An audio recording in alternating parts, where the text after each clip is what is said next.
एक बार की बात है, जंगल में टोनी अपनी बहन पिंकी के साथ रहती थी।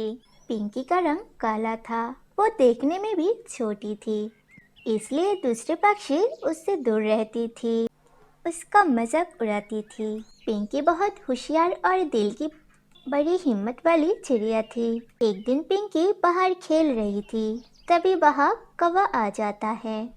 ओ कली कली चिड़िया, तू बाहर क्यों निकलती है? तुझे देखकर छोटे छोटे पक्षियाँ डर जाते हैं। ऐसे रूप रंग लेकर बाहर निकलती है, तुझे शर्म नहीं आती? तुझे देखकर तो मुझे शर्म आ जाती है।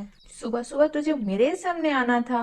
पता नहीं पूरे दिन अब कैसे बीतेगा, मनहूस कहेगी। कालू भैया, आप ऐसे क्यों बोल रहे हो? मैंने थोड़ी ना अपना रंग बनाया। ऊपर वाला मुझे ऐसा बनाया तो इसमें मेरी क्या गलती है? तू काली हुई, इसमें तेरी ही गलती है। देखा ना, कोई पक्षी तेरे साथ खेलने तक नहीं आती। पिंकी को रोज रोज ऐसे बातें सुनकर तंग आ जाती है। इतना बोलकर कालू वहाँ से चला जाता है। हे ऊपर वाला, तुमने मुझे काली क्यों बनाया? क्यों दूसरे पक्षियों की तरह गोरी नहीं बनाया? कालू भैया ने सही तो कहा, कोई पक्षी मेरे साथ खेलने तक नहीं आते। सब मेरा मजाक उड़ाता है। अब इस दुनिया में रहने का कोई हक नहीं है मेरा। मैं इसी पेड़ से कूद के अपनी जान दे दूंगी।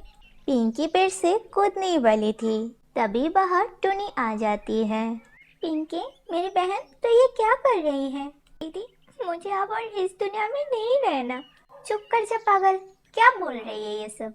हुआ क्या, पता तो सही।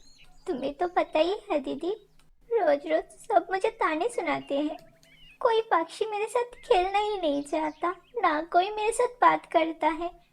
आज तो कालू भैया भी। रोज रोज ताने सुनकर मरने से तो अच्छा है एक दिन में ही मर जाओ। अच्छा, दूसरों की फिक्र है तुझे और मेरी नहीं है।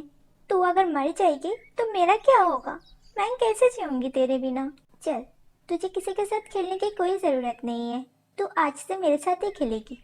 तू मेरी बहन है, तू ही मेरी साथी है। फिर टोनी अपनी बहन पिंकी को साथ लेकर घर आ जाती है। दूसरे दिन तोता और कबूतर आई है टोनी के पास। टोनी, चल चल, दाना लेने जाना है। दीदी, मुझे भी जाना है तुम लोगों के साथ। नहीं नहीं, तुम नहीं जाओगे हमारे साथ, तुम घर पे ही रहो। तुम जैसी काली चिड़िया के साथ हम लोगों को नहीं जाना। और टोनी, तू भी ये काली को क्यों रखा? इसकी वजह से तुम्हारी इमेज खराब होती है। तोता बहन, तमीज से बात करो, ये मेरी बहन है। बहन को लेकर उल्टी सीधी बातें करोगे तो मैं बर्दाश्त नहीं करूँगी। मुझे नहीं जाना तुम लोगों के साथ दाना लेने। आज से तुम लोगों के साथ मेरी सारी दोस्ती खत्म हो चुकी है। तो फिर ठीक है, हम भी नहीं चाहते तुम्हारे साथ दोस्ती रख। तुम अपनी एक काली बहन के साथ ही रहो। फिर तोता और कबूतर वहाँ से चली जाती है। पिंकी, चल, हम दोनों बहन अब दाना लेने जाते हैं। ठीक है दीदी, चलो। फिर पिंकी और टुनी दाना लेने जाती है। दोनों बहन दाना खाकर कुछ देर आराम करने के लिए बैठती है। तभी बाहर तोता, कबूतर और कौवा आ जाता है। पिंकी जिस पेड़ में बैठी थी, उन तीनों उसी पेड़ को हिलाने लगते हैं। मत करो ऐसा, मैं गिर जाऊंगी, प्लीज। दीदी प्लीज बचाओ मुझे। फिर पिंकी ऊपर से गिर जाती है, उसे गहरी चोट लगती है। छी, तुम लोग इतने बुरे हो। मेरी मासूम बहन के साथ तुम लोग ऐसा कैसे कर सकते हो? बहुत बुरा किया तुम लोगों ने। फिर टोनी पिंकी को उठाकर घर लेके आती है। दीदी, मैंने बहुत बड़ी गलती करी थी जो मैंने बाहर निकली थी। मुझे बाहर नहीं निकलना चाहिए था। मैं और कभी भी बाहर नहीं जाऊंगी। तुम ही मेरे लिए भोजन लेकर आना। अच्छा ठीक है, तुझे कहीं जाने की कोई ज़रूरत नहीं है। तेरे लिए भोजन मैं ही लेकर आऊंगी। तुझे बाहर जाने की ज़रूरत नहीं। एक दिन जंगल में एक बड़ी मुश्किल आ गई। एक शहर का आदमी जंगल के पेड़ काटने लगा था और वहाँ के पक्षियों का घर खतरे में था। सारे के सारे पक्षियाँ परेशान थे, लेकिन किसी में इतनी हिम्मत नहीं थी कि वो आदमी को रोके।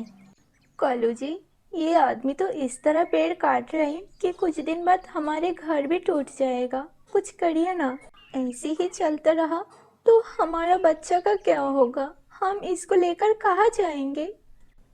गौरी, अब हम क्या कर सकते हैं? ये बहुत ही शक्तिशाली आदमी है। इसका मुकाबला हम कैसे कर सकते हैं? ऐसे ही कुछ दिन चलता रहा। फिर एक दिन पिंकी ने सोचा, मुझे अपने रंग या छोटे होने की चिंता नहीं है, मुझे अब घर से निकलना ही होगा। फिर पिंकी ने एक प्लान बनाया। रात के समय जब वो आदमी सो रहा था, पिंकी उसके कैंप के पास गई और वो अपने पंखों से छोटी छोटी लकड़ियां उठाकर उसके सामने रखने लगी। फिर उसने एक जगह से जलती हुई लकड़ी उठाई और उस आदमी के कैंप के पास ले गई और कैंप में आग लगा दी। जब आदमी की नींद खुली तब उसने देखा कि उसका कैंप जलने वाला था। डर के मारे वो जंगल से भागने लगा था। भागते हुए देख सारे पक्षियाँ खुश हो जाती है।